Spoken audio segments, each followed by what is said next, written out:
Doctor Sreevarma ஆயுள் தரும் ஆயுர்வேதா அறுவை சிகிச்சை இல்லா குணம் ஆயுள் கால நிவாரணம். Branch express courier private limited domestic international cargo உங்கள் இல்லம் தேடி வந்து கொரியர் புக்கிங் டெலிவரி செய்து தரப்படும். மத்தியில் ஆளும் பாஜக தலைமையிலான தேசிய ஜனநாயக கூட்டணி அரசின் வக்ஃபு வாரிய சட்ட திருத்த மசோதா ஜனநாயகத்தின் ஆணிவேர் மீதான தாக்குதல், வக்ஃபு வாரியங்கள் மீதான மாநிலங்களின் உரிமைகளை பறிக்கும் செயல் என்று ராஜ்யசபாவில் நேற்று நடைபெற்ற விவாதத்தில் மதிமுக பொதுச் செயலாளர் வைகோ எம்பி கடுமையாக எதிர்த்தார். ராஜ்யசபாவில் வக்ஃபு வாரிய சட்ட திருத்த மசோதா மீது வைகோ பேசியதாவது: இந்திய கூட்டாட்சி தத்துவத்திற்கு எதிரான ஜனநாயக விரோத மதச்சார்பற்ற இந்த அருவருக்கத்தக்க மசோதாவை நாங்கள் எதிர்க்கிறோம். இந்த மசோதா திரும்ப பெற வேண்டும் என்பதே இந்தியா முழுமைக்கும் உள்ள மக்களின் கருத்தாக உள்ளது. இந்தியா முழுவதும் உள்ள முஸ்லிம் சமூகம் அச்சத்தில் உறைந்து போயுள்ளனர். இந்த ஆட்சியில் ஏற்கனவே பல நிகழ்வுகள் அவர்களுக்கு எதிராக நடந்திருப்பதால் அவர்கள் மன அழுத்தத்தில் உள்ளனர். தங்கள் பாதுகாப்புக்கு அச்சுறுத்தல் ஏற்பட்டுள்ளதாக உணர்கின்றனர். மதச்சார்பின்மையின் நாயகனாக விளங்கிய நரேந்திர தாபோல்கர் இந்துத்துவ சக்திகளால் கொல்லப்பட்டது உண்மையல்லவா? பேராசிரியர் MM கல்புர்கி அதே சக்திகளால் படுகொலை செய்யப்பட்டது உண்மையல்லவா? மற்றொரு சிந்தனையாளர் கோவிந்த் பன்சாரே படுகொலை செய்யப்பட்டார் என்பது உண்மையல்லவா? பெண் பத்திரிகையாளர் கௌரி லங்கேஷ் பெங்களூரில் கொல்லப்பட்டது உண்மையல்லவா? வக்ஃபு மசோதா 2025 கடுமையான எதிர்ப்பு மற்றும் போராட்டங்களுக்கு இடையில் நேற்று மக்களவையில் நிறைவேற்றப்பட்டது. இந்த மசோதா இந்தியாவில் உள்ள வக்ஃபு நிர்வாகம் மற்றும் வழிகாட்டு நெறிமுறைகளில் பெரிய மாற்றத்தையும், வக்ஃபு சட்டம் 1995 பெரிய மாற்றங்களையும் ஏற்படுத்த வழிவகுக்கிறது. இது ஜனநாயகத்தின் வேரையே தாக்குதலுக்கு உள்ளாக்குகின்ற காரணத்தாலும், அரசியல் அமைப்பு சட்டத்திற்கு விரோதமாகவும், சிறுபான்மையினருக்கு எதிராக பாகுபாடுகளை ஏற்படுத்தும் வகையிலும் இருப்பதால் எதிர்க்கட்சிகள் இந்த மசோதாவை கடுமையாக எதிர்க்கின்றன. வக்ஃபு மசோதா 2025 முஸ்லிம் மக்களுக்கு எதிரானது என்பது எல்லோரும் அறிந்த உண்மை. வக்ஃபு நிர்வாகத்தை மாநில அரசுகளிடமிருந்து மத்திய அரசின் கட்டுப்பாட்டுக்குள் கொண்டு வருவது மறைமுக திட்டமாகும். அது ஒவ்வொரு மாநில அரசுக்கும் எரிச்சலையூட்டும் செயலாகும். ஆனால் துரதிர்ஷ்டவசமாக இது எல்லோரது கவனத்தையும் ஈர்க்காமல் விட்டுவிட்டது.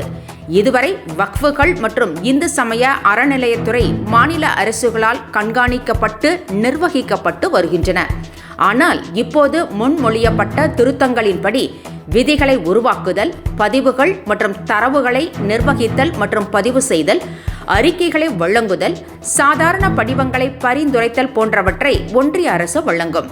இது மாநில அரசுகளை வக்ஃபிலிருந்து முற்றிலுமாக விலக்கும் செயல்.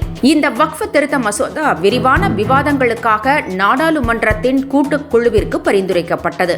அங்கும் எதிர்க்கட்சி உறுப்பினர்கள் தங்கள் கருத்துக்களை தெரிவிக்க அனுமதிக்கப்படவில்லை. கூட்டுக்குழு முன் ஆஜரான சாட்சிகளிடம் வினாக்களை தொடுப்பதற்கு எதிர்க்கட்சி உறுப்பினர்களுக்கு போதுமான வாய்ப்புகள் வழங்கப்படவில்லை. எதிர்க்கட்சிகளை பிரதிநிதித்துவப்படுத்தும் கூட்டுக்குழு உறுப்பினர்கள் நடத்தப்பட்ட விதம் மற்றும் அறிக்கை ஏற்றுக்கொள்ளப்பட்ட விதம் மிகவும் மோசமானது. எதிர்க்கட்சிகளைச் சேர்ந்த உறுப்பினர்கள் இல்லாத நிலையில் வக்ஃபு திருத்த மசோதா ஏற்றுக்கொள்ளப்பட்டுள்ளது. இந்த மசோதா மூலம் தற்போதைய சட்டத்தில் பெரும் மாற்றங்களை கொண்டு வந்து சிறுபான்மை மக்களின் உரிமைகளை பறிக்க முயல்கிறீர்கள்.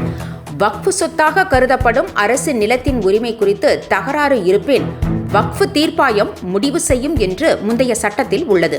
ஆனால் தற்போதைய மசோதாவில் மாநில அரசு அறிவிக்கையின் மூலம் கலெக்டர் பதவிக்கு மேலான தகுதியுடைய அதிகாரியை நியமித்து அவர் அந்த சொத்து வக்ஃபுக்கு உரியதா அல்லது அரசு நிலமா என்பதை முடிவு செய்வார்.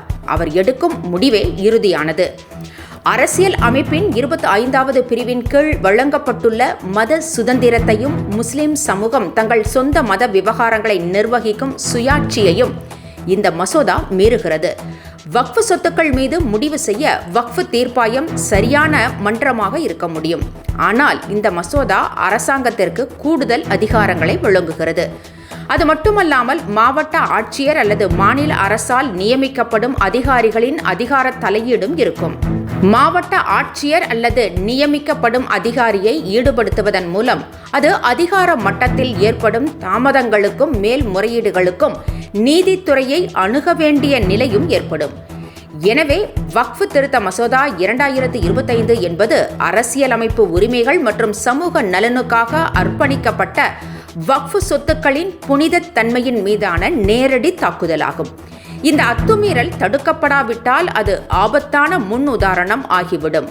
இந்தியா முழுவதும் உள்ள மதமாற்றம், கலாச்சார, சமூக சொத்து உரிமைகளுக்கு அச்சுறுத்தலை ஏற்படுத்தும்.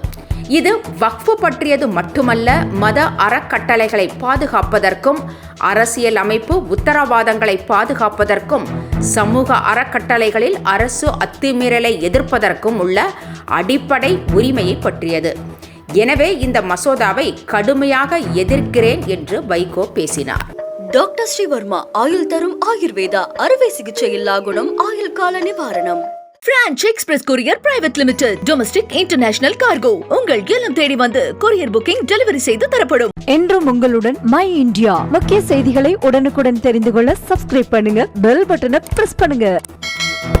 என்றும் உங்களுடன் மை இந்தியா.